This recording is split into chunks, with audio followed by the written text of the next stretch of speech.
Hello viewer, আসসালামু আলাইকুম। AB agro প্রজেক্টের লটকন ও সুপারির মিশ্র চাষ প্রকল্পে আজকে আমাদের যে 4 বছর বয়সী যে লটকন গাছগুলো, এটা আমার ছোট একটা বাগান। এই বাগানের গাছগুলো মাত্র বয়স 4 বছর। যে ফলন এসেছে, ফুল থেকে যে গুটি সেট হয়েছে, পর্যাপ্ত ফলন হয়েছে, সেটাই দেখানোর জন্য আজকে আপনাদেরকে এই ভিডিওটা করতেছি। কীভাবে এত পর্যাপ্ত ফলন সেট হলো, কী কী পরিচর্যা করেছি, আমি এই ভিডিওতে বলার চেষ্টা করব। যারা নতুন উদ্যোক্তা রয়েছেন তারা উদ্যোগী হয়ে উৎসাহিত হয়ে ভিডিও করে দেখে যাতে বাগান করতে পারেন সেই উৎসাহ প্রদানের চেষ্টা করতেছি। দেখেন, এগুলো মুকুট থেকে ফুল থেকে ফুটে গুটি বের হচ্ছে সরিষা দানার মতো। এগুলো অলরেডি বের হয়ে গেছে, এগুলো গুটি সেট হয়ে গেছে মটর দানার মতো। তা আমরা এখন একটা স্প্রে দিয়েছি, যখন মটর দানার মতো চলে আসে ম্যানকোজেব এবং কার্বনিজের মিশ্রিত আমরা দিয়েছি ম্যানসার, সাথে বোরন জিঙ্ক স্প্রে দেওয়া হয়েছে যাতে এর গোড়াটাতে পচন না আসে, পুষ্টি পায়, এমনকি এই গুটিটা না ঝরে যায়। তা আমরা পরবর্তী স্প্রে শিডিউল আমরা 10 দিন পরে রাখার চেষ্টা করেছি। তো আমরা দেখেন যে 4 বছর মাত্র একটি বয়সের গাছে মাত্র 1 বিঘ উপর থেকে যে ফলন আসা শুরু করছে গাছের চতুর্পাশে কাণ্ড থেকে, একদম গাছের এইভাবে দেখেন পুরো একদম গাছের মগডাল পর্যন্ত প্রত্যেকটা ডালে দেখেন পর্যাপ্ত ফলন রয়েছে। তো যারা বাগান করতে চান, ভাবতেছেন কি বাগান দিয়ে শুরু করবেন, তারা অবশ্যই এরকম লটকন অথবা সুপারি মিশ্র প্রজেক্টে শুরু করতে পারেন। কারণ পর্যাপ্ত ফলন হয়, প্রত্যেক বছর ফলন হয়, এর কোনো গ্যাপ হয় না।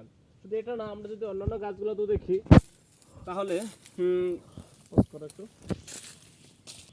রেডি, আমরা যদি অন্যান্য গাছগুলো তো দেখি, তো দেখবো যে আসলে ফলন আসলে সবগুলো গাছেই পর্যাপ্ত।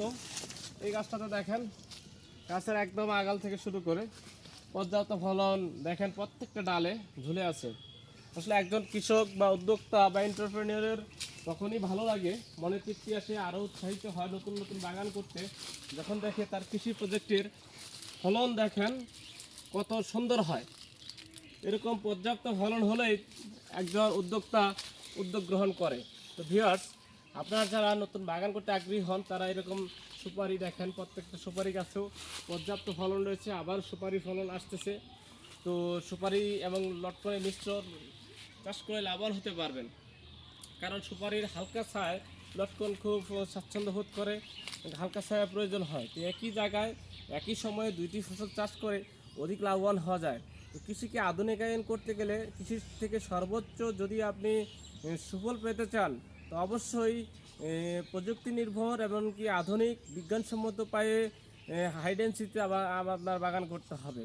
আমরা গাছগুলো খুব ঘন লাগাইছি, কারণ এটা আমরা প্রতি বছর ট্রেনিংয়ের মাধ্যমে একটা শেপ দিয়ে নিয়েছি। ফলন আসার পর আমরা এটা প্রুনিং করে দেবো যাতে পর্যাপ্ত আলো বাতাস ছায়া পায়। এরপর পর্যাপ্ত নিউট্রিশন যে ঘাটতি হয় সেটা আমরা পূরণ করার চেষ্টা করি, যার ফলে এই বাগানগুলো কোনো সমস্যা হয় না। এই মাত্র 4 বছর গাছগুলো কত হাইট হয়েছে দেখেন, যে গাছের গ্রোথ, মাশাআল্লাহ ফলনের যে গ্রোথ, সব মিলিয়ে খুবই ভালো একটা অবস্থায় রয়েছে। তো ভিউয়ার্স, আপনাদের যারা এই বাগান সম্পর্কে, বিশেষ করে লটকন সুপারি সম্পর্কে জানার ইচ্ছা হয়, অবশ্যই কমেন্টস করে জানাবেন। আমরা প্রয়োজনীয় উত্তর দেওয়ার চেষ্টা করব। আপনাদের এনি কোশ্চেন এই বাগান সম্পর্কে। আরেকটা বিষয় আমি বলে রাখি, এই যখন এই একটা সময় দেখবেন যে এই কচি পাতাগুলো খেয়ে ফেলে পোকায়, তো তখন দানাদার গোড়ায় একটু স্প্রে করার চেষ্টা করবেন, অথবা অ্যাবামেকটিন গ্রুপের একটি স্প্রে গাছের পাতায় দিয়ে দিলেই আপনার এই সমস্যা আর তেমন কোনো রোগ হয় না। তো মাঝে মধ্যে 2-1 মাস পর হয়তো যখন গাছের অবস্থা খুব খারাপ দেখবেন, তখন একটি ছত্রাকনাশক অথবা ম্যানসার টাইপ দিলে তাহলে আপনার বাগানগুলো থাকবে সুরক্ষিত। তাছাড়া তেমন কোনো রোগ বালাই হয় না। আর ফল আসার আগে একটা পিজিআর, আর ফলন আসার পরে যখন গুটি মটর দানা হবে তখন বোরন জিঙ্ক দিলেই আপনার বাগান থাকবে সুরক্ষিত, কাঙ্ক্ষিত ফলন আসবে। ভিউয়ার্স, আবারও কথা হবে নতুন কোনো এপিসোডে। আজকে এখানেই, আসসালামু আলাইকুম।